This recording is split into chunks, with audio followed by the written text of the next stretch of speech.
His charm is so contagious, vaccines have been created for it.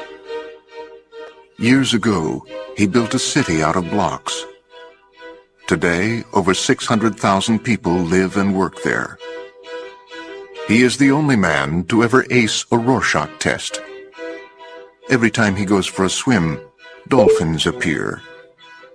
Alien abductors have asked him to probe them. If he were to give you directions, you'd never get lost, and you'd arrive at least 5 minutes early. His legend precedes him, the way lightning precedes thunder. He is... Ren the Man.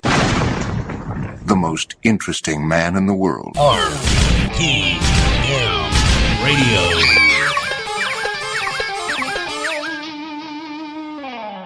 And we have Keith Sampson on the phone right now. I had to cut him off. How rude was that? No, he's here. No, I had to tell him, shut up, I'm getting ready to go on the air.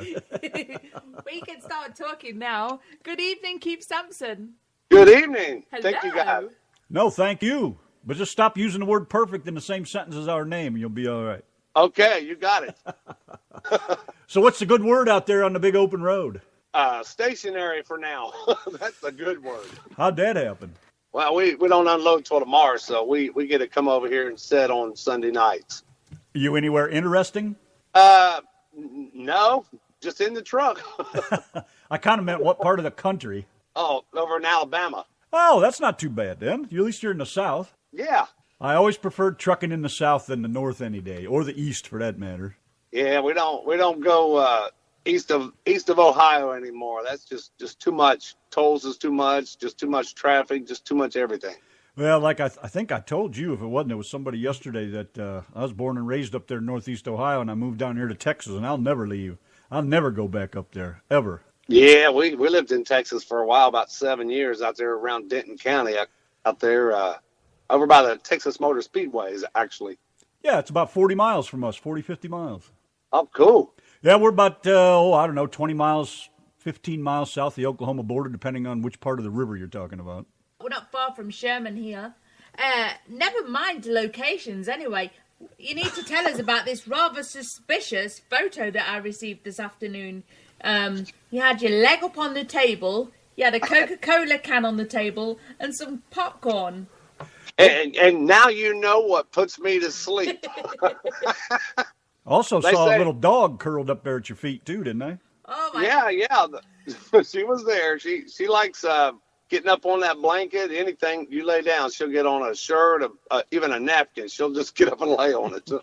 I thought that you'd raised your leg up to do a big fart. That's what my wife said. She said, I hope you don't let one out with that poor dog sitting there. Yeah, the poor dog will die.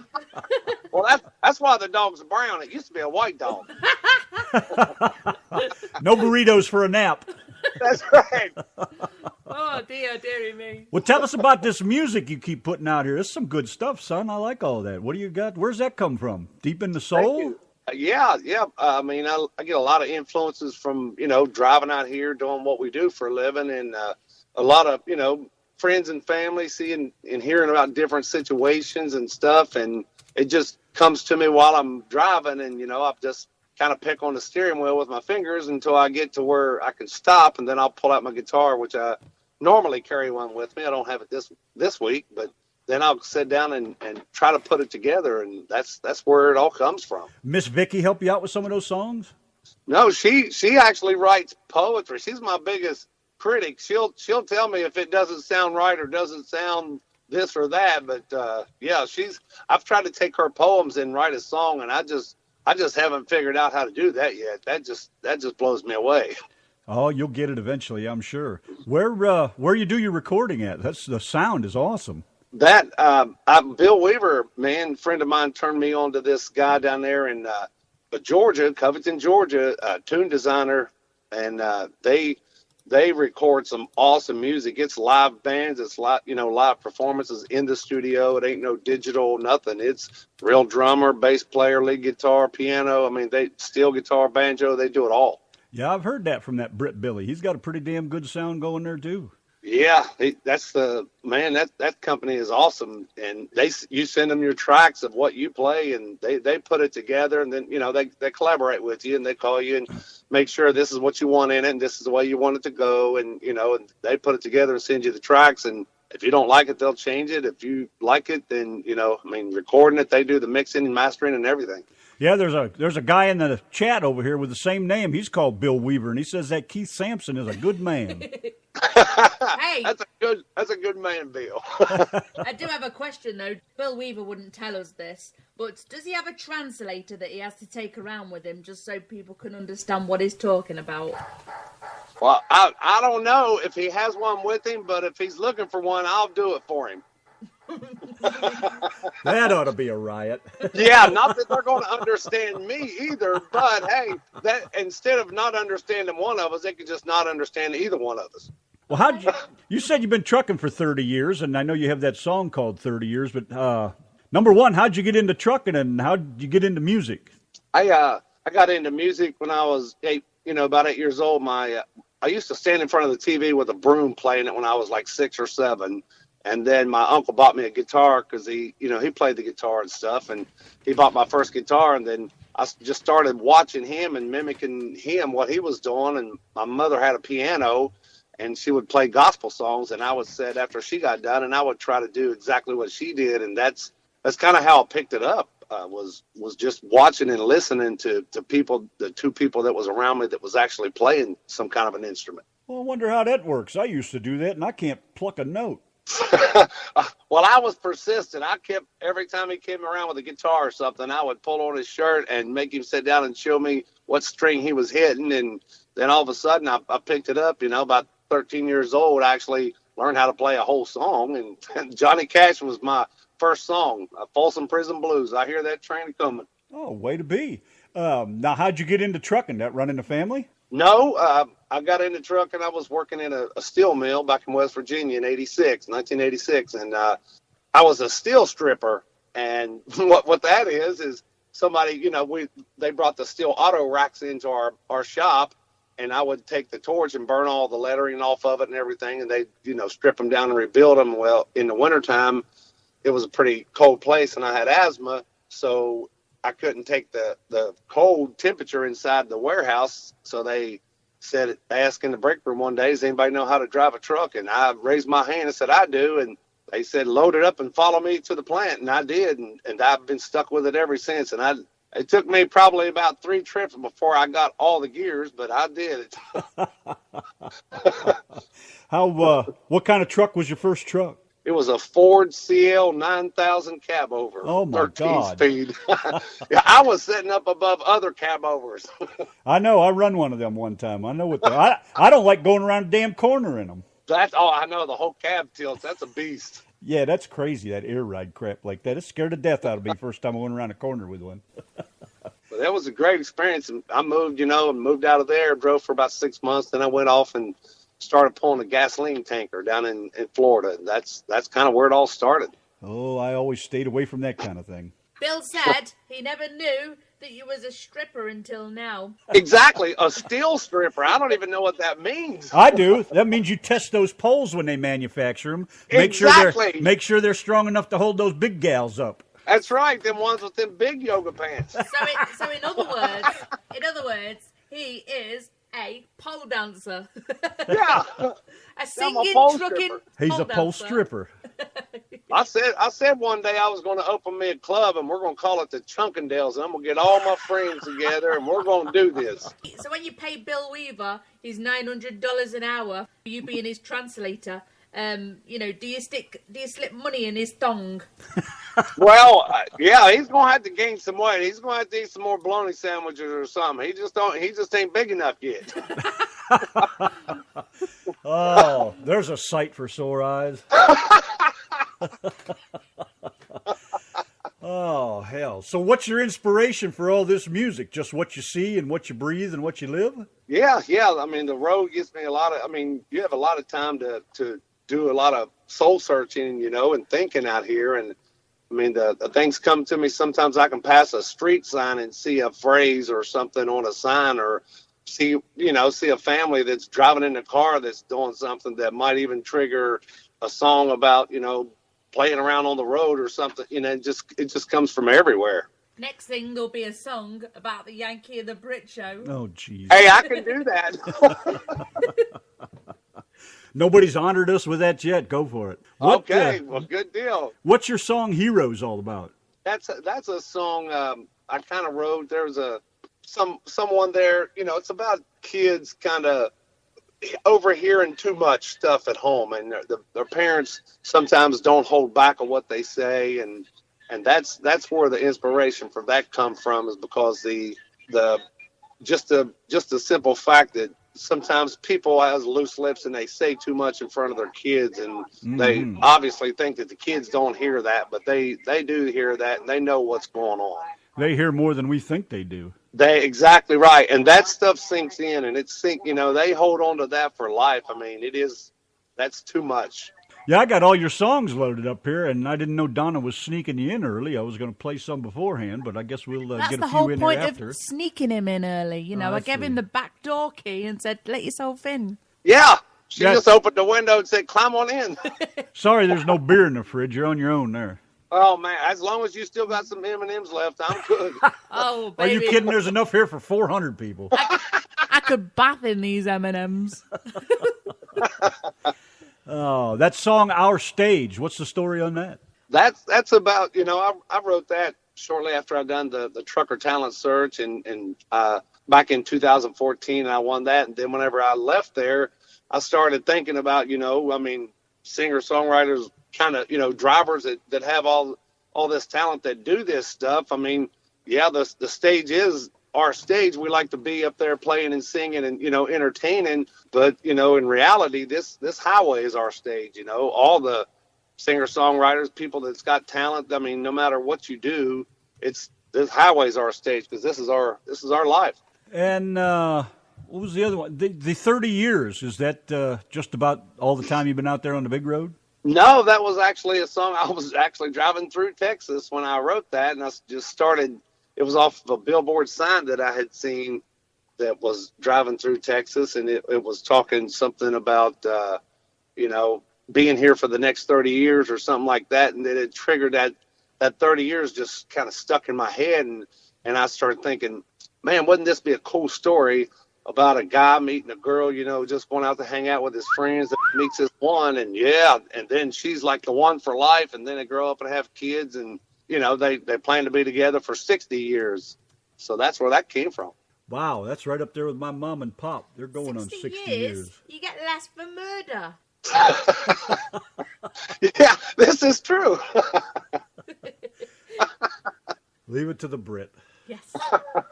So tell us about your new album that's about to come out. It's called It's Made Me Who I Am, and that song is the title track on that. And I wrote that song about growing up. It's a true story about how I was raised and how I grew up, and didn't have a father and stuff, and then all the things that I've went through.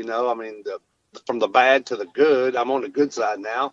So and all that growing up like that has made me who I am. And the other songs, the truck driving songs and stuff, I tried to pick.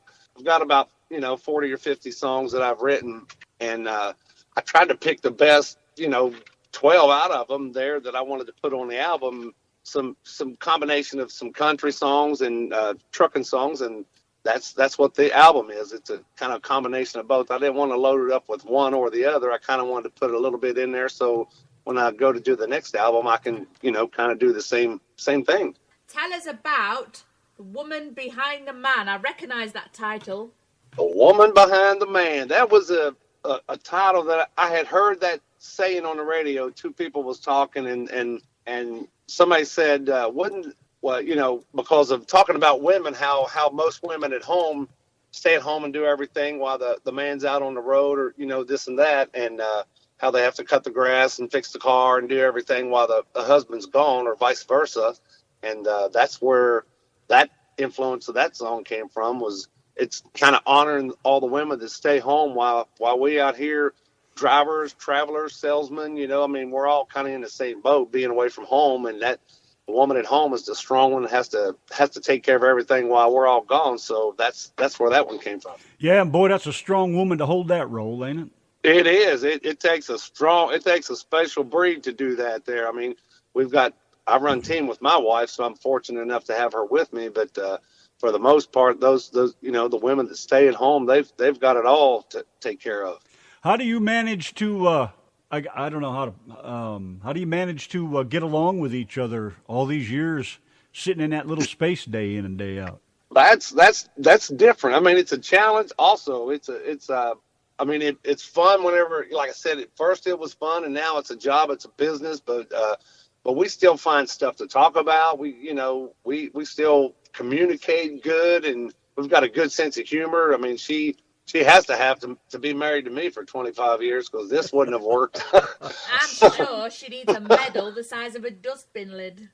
Yeah, people ask me, they say, "Hey man, how hard is it to run team?" I said, "I'll tell you what, before you try this for 30 days, you give yourself some therapy." I said, "You take your wife in the bathroom and y'all shut the door and lock it and stay in there for 8 hours. If y'all can come out at the end of 30 days and y'all haven't hit each other or spit on each other, then you might make it as a team driver with your wife." Man, I could never stand running team with anybody. I tried that a few times, and you can keep it, and I just can't even imagine doing it with a woman. It takes a lot to be able to sleep. The trust factor, plus just the running up and down the road, just the beating up and down from the truck, the roads and stuff. Yeah, only one man I ever run with. I could crawl right in the back and go to sleep. I had 100% trust in that man. He passed away a number of years ago, but I just could never crawl back there and trust anybody else. I'm all about the rules and regulations when it comes to using the right lanes and your signals and all that, and I just seen so many people just whipping down the highway, and I just can't go back there and go back to sleep.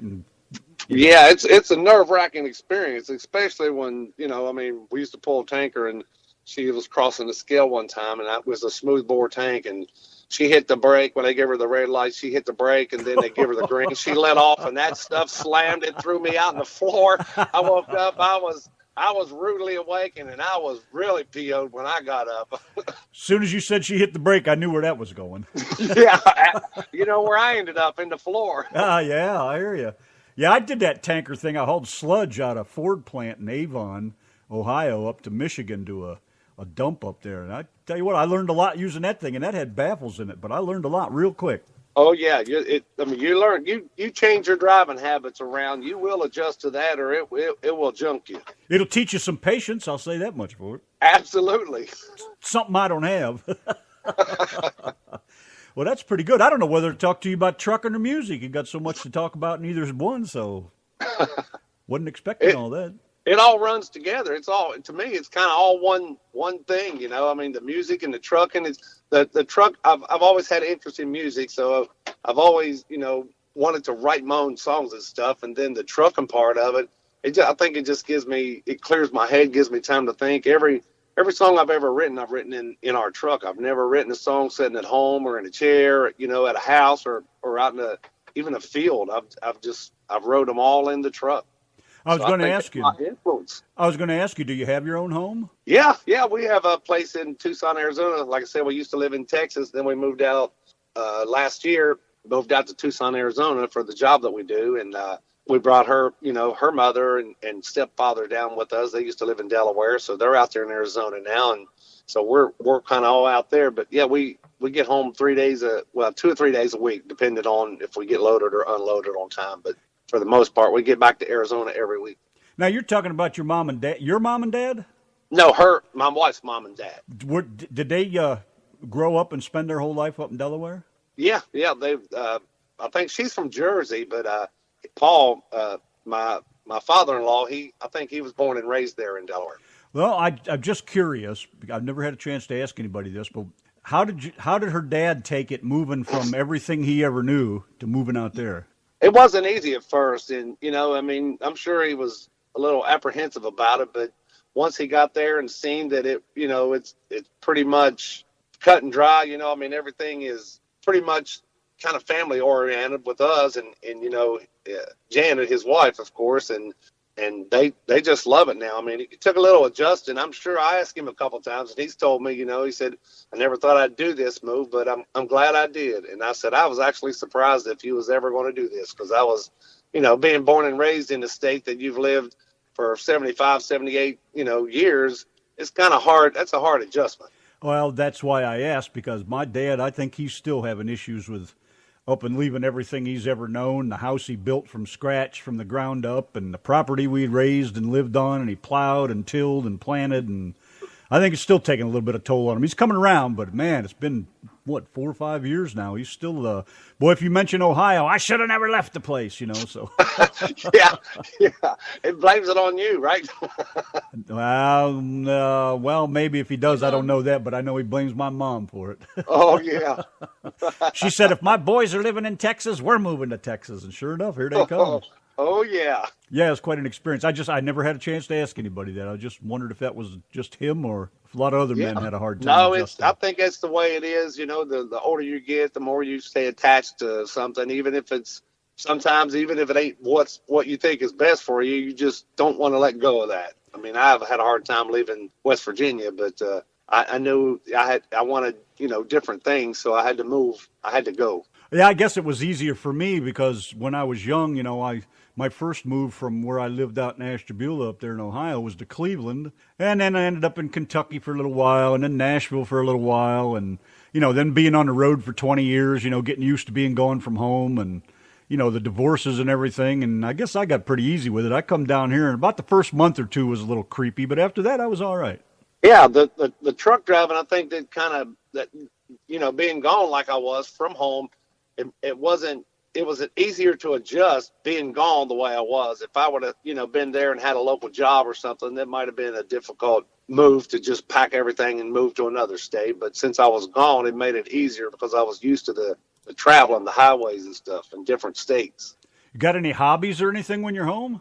Playing the guitar and cooking out. I mean, I love to cook out. I love to, smoke, ribs or whatever and grill out. And I'm pretty much, I try to stay busy for the most part, running around doing a little bit, trying to fix this and that. I'm not a plumber, I'm not an electrician, and I'm not a carpenter. So, but I try, and whenever she lets me, I try, but most of the time she calls a professional in there to fix what I have screwed up. Isn't it funny how things break when you're not around? They just break out of the blue like that? Yeah, I was trying to hang a toilet paper roll with 3 simple anchors and a screw, and I went through the drywall, and I had to move that to a stud, and now I have 3 holes behind the toilet paper roll that I just shoved plugs in because I have nothing else to put in there. So, yeah, carpentry is not my specialty. You need professional help. Yes, I do. I need professional help. All right, the question I ask everybody, you got a pickup truck? I do. What do you got? I got a real truck. I got a Dodge. Oh, here we go, another one. I knew you was going to say that. Yeah. Is it a new one or an older one? No, it's an 06. It's the one. It's the pre-emissions. It's the last of the Mohegan that Dodge put the Cummins, the 5.9 in them. I'm sorry, I did mean to tell you before the show that you just pretend you drive a Ford and then Randy's happy. Then you're my hero after that. Oh, okay. All right. Well, I'm going to buy a Ford when we get home. Too late. Bill Weaver says that you're better as a stripper than you are as a carpenter. Yeah, absolutely. Yeah. And Connie's in the chat room. She says that there's 8 people listening tonight with her. Oh, well, cool. Hello, Connie. Hello, everybody in the room. Where do we find your music at? You got a Facebook page, I know. Yeah, I've got a company that's going to create me they're in the process now of building me a website, this Filings Plus company, and they do a lot of trucking stuff, IFTAs and permits and base plates and all that stuff. But I've got a Facebook page for now, and it's Keith Sampson's Music on Facebook. Yeah, I looked it up. I found Keith Sampson Music, Keith Sampson something else. Like, you're all over Facebook. He's a popular guy. He's very popular. I think half of those are criminals. I'm just one of them. Hey, those other ones that said Keith Sampson wanted, those are posters. That's not me. Be what I saw in the back of that milk carton. Yeah, that's the one that was on the milk carton. Go on, I wife. will get my words out tonight. You mentioned about your CD. What date is it coming out? And how can these guys find it? It will be released February the 8th, which the significance of that is my wife's birthday. And it will be released February the 8th, and it's called It's Made Me Who I Am, and it will be easy to find on Keith Sampson's Music on Facebook, or you can put the @ symbol at Keith Sampson's Music, and it still should take you to there. And once I get the website completed and everything, I will share links on my Facebook page, and then people will be able to click on that, and it should take them there. You do realize that's only a couple days away. Yes. And I'm going to donate. I want everybody to know that when I put the CD out, I've contacted this organization called Truckers Final Mile, and it's truckersfinalmile.org, and I'm going to donate $1 to this organization for every CD that I sell for the whole month of February when it's released. Very good. Because that's a great organization, and they do a lot for the trucking industry, just like you guys, and they really try to get enough funds together to get these drivers home that has passed away on the road or that's gotten sick or gotten hurt and they're trapped in another state. They really try to work hard to get these drivers home, and that's a great organization to donate some money to. So I'd really like to be a part of that. Well, I don't know about us. We're just all about the music. That's about it for us. I wish we could do more. Well, you guys do a great job. Giving us drivers a stage and a voice, and playing our music and stuff. I mean, this is awesome. Well, I miss trucking big time. What I don't miss is the bullshit that goes with it. Yeah, and it's getting worse. There's a lot more of it. And that song "Hammer Down On" that I wrote, that was a song basically directed towards the speed limiters that they're trying to mandate and put on all of us trucks. And the government's trying to stick their nose into things that they don't know nothing about, and it's saying just leave us alone, let us get our hammer down on so we can go trucking and do what we do. Well, I quit about 6 years ago just because of that, and I don't want to say I'm against I'm not a law abider or against justice or safety or any of that kind of thing, but I just I'm a big boy. I feel I'm a big boy. I'm 58 years old now, and I think I'm a grown man. I can take care of myself. I know when to stop and sleep, and I know when it's time to eat. I know when it's time to get off the road for a little bit. And there's just all these companies are forcing these guys to go. And I don't think the electronic or the ELBs or ELD, whatever, the electronic logbooks, I don't think they're going to do a whole lot of justice for anything myself. I think it's going to tear up the whole damn industry if they end up everywhere. But that's just me. But I'm just not, I'm a big boy. I don't need a babysitter, so I just decided I'd had enough of that shit, so I quit. Right. I mean, in the song, that the Hammer Down On song, it's not talking about let us go flying down the highway. I mean, we do the speed limit. We set the cruise. We know what we're doing. But all the mandates, like you said, the ELDs and the mandatory, half-hour breaks, and you should know when you're tired. And the ones that's cheating this books and all this other stuff anyways, they're going to cheat this stuff here, that they're mandating on every one of us. So if there are cheaters out there, they're going to find a way to cheat everything. Well, even if you did it and you didn't cheat, from what I understand of it, and I've never really sat down and actually read the law or how it's supposed to work or anything, but I don't see what it's going to do. I mean, as far as I understand it, you have to log every minute everything that you do. I mean, you can, to me, it sounds like you can't even just in the old days, you used to pull in a fuel stop or pull in a little place, sit and have your dinner, maybe nap in the seat or something. When you're ready, you get up and go. And it doesn't sound like you can do that kind of thing anymore. It sounds more like now you have to, you have 15 minutes to eat, 15 minutes to take a dump, and you better be back on the road or, you won't make it. And if you don't make it where you're going, you've got to shut down in the middle of the highway. I mean, it doesn't seem like there's any leeway to be human in there anywhere. Yeah, it's not as difficult for a team as it is a solo. The solo drivers really take the brunt of this. I mean, he could always take a dump while he's driving. Right there on his seat. He doesn't have to be so pushed for time. He can always. So you're saying while he's driving. So you want me to trade this Legacy in for a potty seat? Is that what Yes. you're saying? Yes, sir. She's on Facebook too much. She's seen too many pictures of toilets mounted in the driver's seat. You've been watching. sir. You've been watching too many plumbing commercials. I've seen lots of blocked up toilets.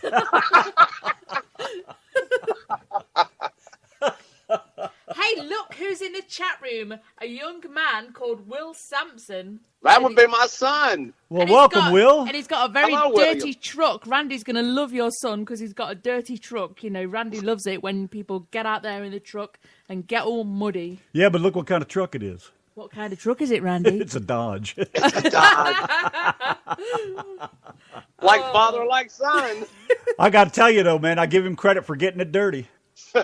Yeah, mine's white. I don't get it dirty. I leave it parked under the carport. The birds take care of that for you. Yeah, exactly. Yeah, we had Lance Stinson on here, and I questioned him about his truck, you know, and he just bought a brand new one, and I've been picking on him ever since. He wouldn't take it out driving. His wife wouldn't let him get it dirty or anything, so we've been giving him a hard way to go about that new truck, you know. Get it off the blacktop and get it dirty a little bit. Yeah, it ain't worth having one if you can't leave the blacktop with it. That's what I said. Mine's Ford tested tough, damn it.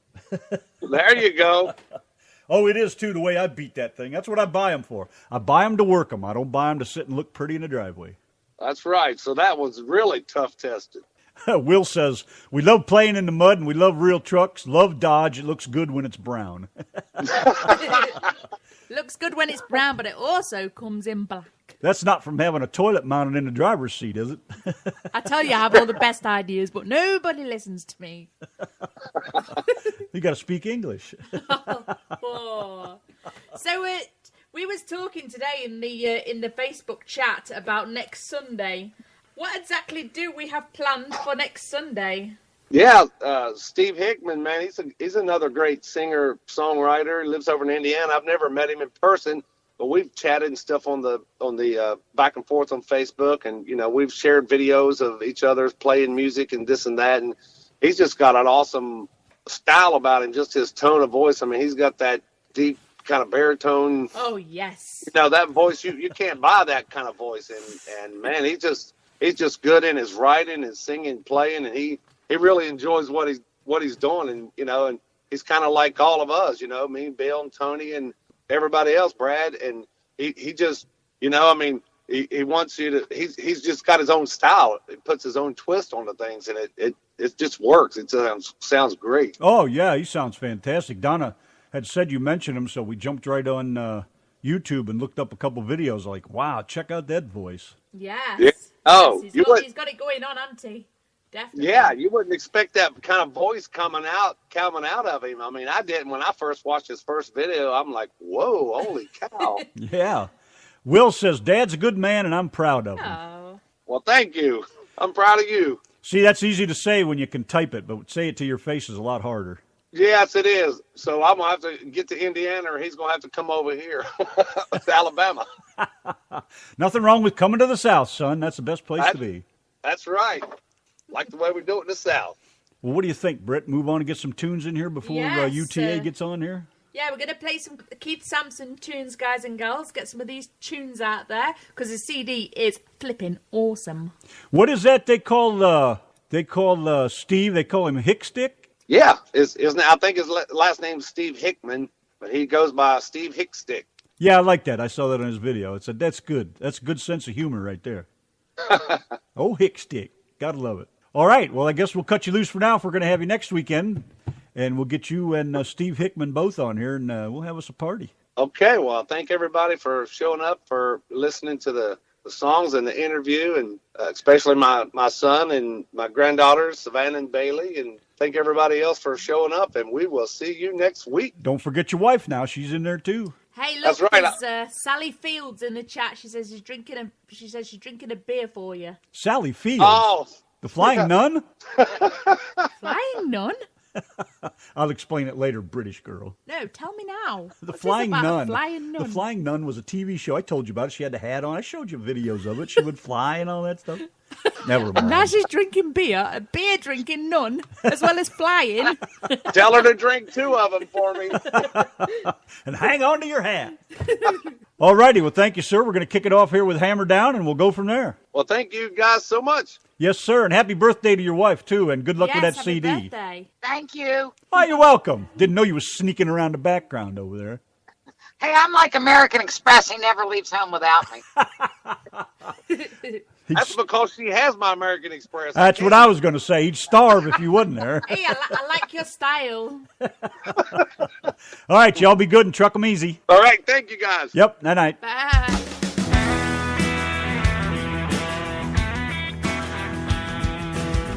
Keith Sampson and Hammer Down. Yankee and the Brit, the RTM. Hey, is Keith and Vicky still here? Keith's here. We got a little thing here we want to talk to Vicky about if you got just a minute. Yeah, it's a Yankee and the Brit style. There she is, look. All right, there then. she is. It's a Yankee and the Brit style. It's a tradition. Yes, it is. It's actually a tradition that we do here. Get ready. And this 3, is because we don't have a show on Wednesday, and we know 2, you won't be here. So we'll do this for you. 1. La la la la la la la la la la. Hey, stop copying me. You do that too. Happy birthday to you. Happy birthday to you. Happy birthday, dear Miss Vicky. Mrs. Sampson. Happy birthday, you're good looking. Happy birthday.